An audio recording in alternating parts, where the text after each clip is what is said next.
Okay, today is an inspection of this wall heater that had a report of carbon monoxide leakage.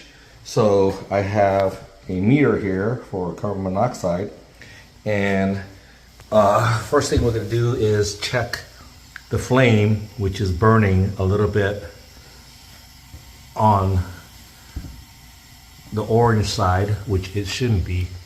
So this meter reads 0 at this point. However,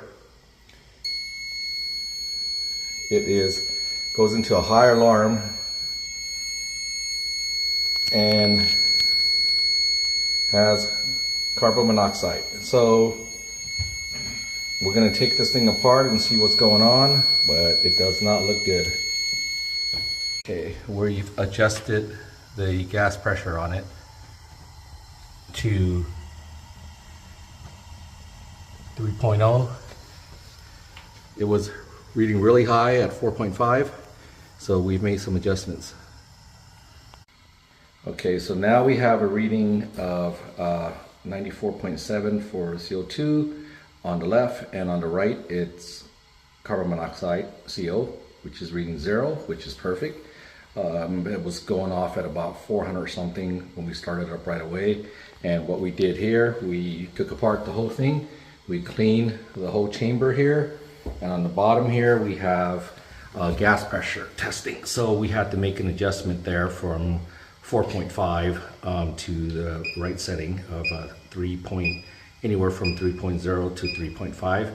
And it's burning correctly right now. So everything looks okay. And it was installed improperly, which is very important to have a properly installed unit, and that's not just by replacing. Okay, now the chamber's back on. We're going to start it up. I got my carbon monoxide detector. I'm going to see what this thing is doing now.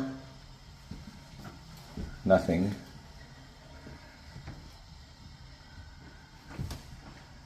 Still reading 0.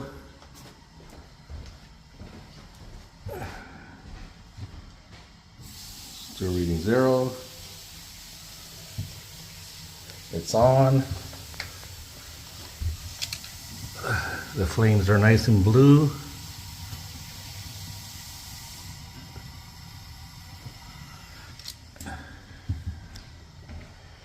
No excess CO.